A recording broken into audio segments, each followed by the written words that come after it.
maso da shan wani ya shiga haushi. Soyayya ta zahiri ba a yi mata gudun barewa.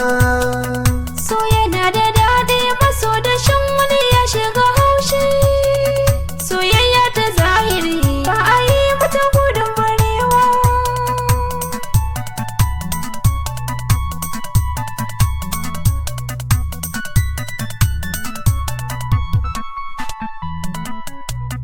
Inda ya rashin sautin ka zan faɗa kishirwa. Idan har na barke abun sona bani da kowa.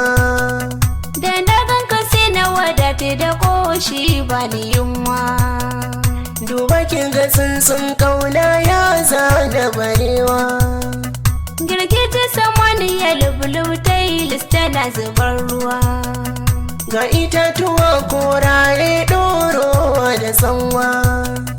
Min shigo wani sha'awa ga iska yana kaɗawa. Da ƙauna ta bin jiki an komawa da kanwa. Jikina yana juyar rabar wata soyayya. Na yi adanin soyayya ta bani baiwa kowa.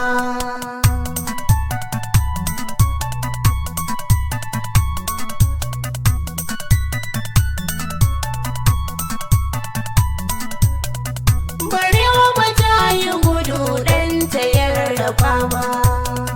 Soyayyar da ke raina ba zan mata kishiya ba. Mai sukar masoya bai san sirrin zuciya ba. Idan na rasa ta jiki ba zai daina bari ba. Ba nawa masoyi rowar tausasa lamari ba.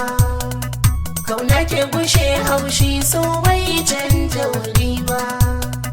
So in yayi kewar gani a so ba zai tsaya ba. Ba ni ba da rancen kauna ba zan yi aro ba. Na daɗe ina rarrafe cikin masu soyayya. Gashi na yi fincin kau misalin gudun barewa.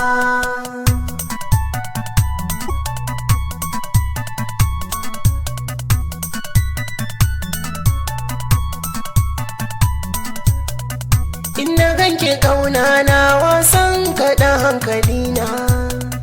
Don Allah ke ce mani gobe na turo iyayena. Ko da yaushe suna malitika a dare da rana.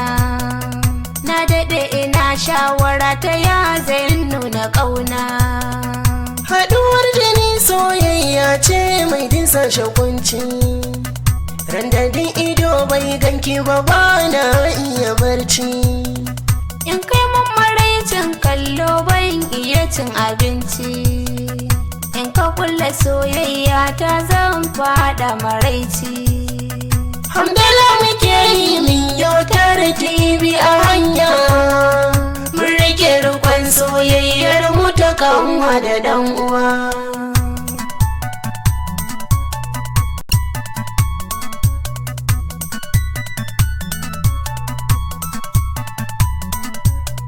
So yana da daɗi maso da shan wani ya shiga haushi. Soyayya